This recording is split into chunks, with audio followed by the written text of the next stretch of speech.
ನನ್ನ ಫೋನು ಅಪ್ಪನೇ ಕಾಲ್ ಮಾಡ್ತಿರ್ಬೇಕು. ಏನಾದರೂ ಎತ್ಬಿಟ್ಟು ಎಲ್ಲ ವಿಷಯ ಹೇಳ್ಬಿಟ್ರೆ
ಏನು ಫೋನ್.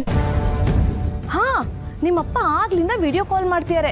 ನನ್ನ ಮಗಳು ಅಲ್ಲಿ ಮಹಾರಾಣಿ ತರ ಇದ್ದಾಳೆ, ಕೈಗೊಬ್ರು ಕಾಲ್ಗೊಬ್ರು ಆಳಿದ್ದಾರೆ. ಅದನ್ನ ನೋಡಿ ಕಣ್ ತುಂಬ್ಕೊಳ್ಳೋಣ ಅಂತ. ಇರು, ರಿಸೀವ್ ಮಾಡಿ ನಿನ್ ಬಂಡವಾಳ ಎಲ್ಲ ಬಯಲ್ ಮಾಡ್ತೀನಿ. ಪ್ಲೀಸ್ ಫೋನ್ ಮಾತ್ರ ಎತ್ಬೇಡಿ. ನಾನು ನಿಮ್ಮ ಕೈ ಮುಗಿತೀನಿ, ಕಾಲ್ಗೂ ಬೀಳ್ತೀನಿ. ನಮ್ಮ ಅಪ್ಪ ಅಮ್ಮನ ನವ್ಸಕ್ಕೆ ನಂಗೆ ಇಷ್ಟ ಇಲ್ಲ. ನಿನ್ನ ಕಾಡ್ಸೋದಂದ್ರೆ ನನ್ಗೇನೋ ಮಜಾ. ನೀನೊಂಥರ ನನ್ಗೆ ಆಟದ ಗೊಂಬೆ ಇದ್ದ ಹಾಗೆ.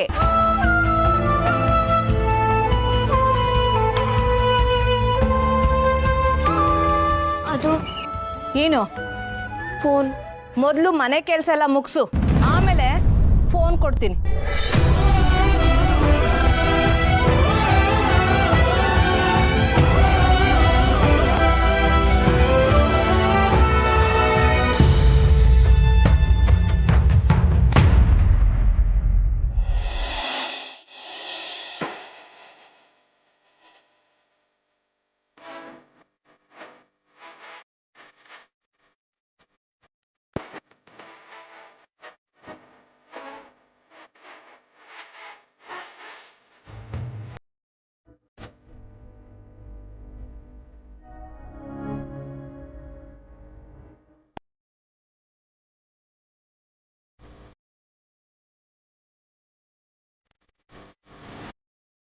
No, Chirag. You'll have to come out of this. ನಿನ್ನ ಕೆರಿಯರ್, ನಿನ್ನ ಕನಸು ಎಲ್ಲ ದೊಡ್ಡದಿದೆ. ನೀನು ಇದರಿಂದ ಆಚೆ ಬಂದು ನೀನು ಅನ್ಕೊಂಡಿದ್ನು ಅಚೀವ್ ಮಾಡಲೇಬೇಕು.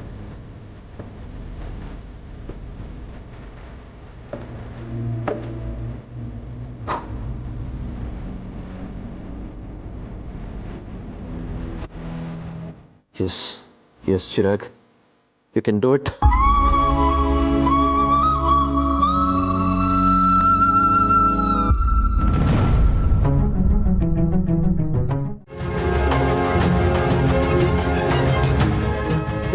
ಒಂದು ನಿಮಿಷ, ನಾನು ಹೇಳೋವರೆಗೂ ಒಳಗಡೆ ಬರ್ಬೇಡ, ಓಕೆ? ವಾವ್, ಮನೆ ಎಷ್ಟು ಚೆನ್ನಾಗಿದೆ. ಅರವಿಂದ್, ಏನಿದು? ಜಾನು, ನನ್ನ ಪ್ರೀತಿ ದೇವತೆ ಮೊದಲನೇ ಸಲ ಮನೆಗೆ ಬರ್ತಾ ಇದ್ದಾಳೆ. ಅದಕ್ಕೆ ಯಾರು ಕೆಟ್ಟ ದೃಷ್ಟಿನೂ ತಾಕಬಾರ್ದು ಅಂತ ಆರತಿ ಮಾಡಿ ಒಳಗಡೆ ಕರ್ಕೋತಾ ಇದ್ದೀನಿ. ನನ್ನ ಮೇಲೆ ಅಷ್ಟೊಂದು ಪ್ರೀತಿನಾ? ಪ್ರೀತಿ ಮಾತ್ರ ಅಲ್ಲ ಜಾನು, ನನ್ನ ಪಾಲಿನ ಮಹಾಲಕ್ಷ್ಮಿನೂ ನೀನೆ. ಮೊದಲನೇ ಸಲ ನನ್ನ ಮನೆ ಒಳಗಡೆ ಬರ್ತಿದ್ಯಾ. ನಿನ್ನ ಡ್ರೀಮ್ಸ್ ಎಲ್ಲ ಫುಲ್ಫಿಲ್ ಆಗಲಿ ಅನ್ನೋ ಹೋಪ್ಸ್ ಜೊತೆಗೆ ಬಲಗಾಲಿಟ್ಟು ಮನೆ ಒಳಗೆ ಬಾ. ಎಲ್ಲ ಒಳ್ಳೇದಾಗುತ್ತೆ.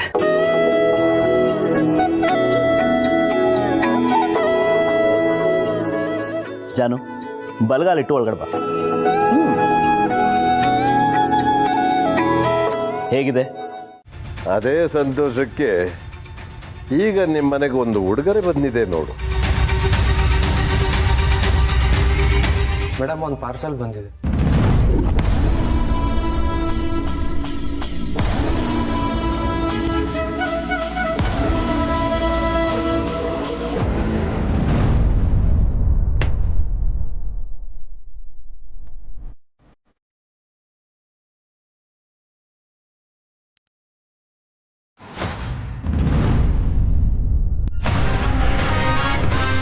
ಒಂದು ಸಣ್ಣ ಕಲೆನೂ ಇಲ್ಲದೆ ಇರೋ ರೂಪವತಿ ಜೊತೆ ನಮ್ಮ ಚಿರು ಮದುವೆನ ನಾನು ಮಾಡದೆ ಹೋದ್ರೆ ಗುರುಜಿ ಪಾದುಕೆನ ನನ್ನ ತಲೆ ಮೇಲೆ ಇಟ್ಕೊಂಡು ಮೆರವಣಿಗೆ ಹೋಗ್ತೀನಿ.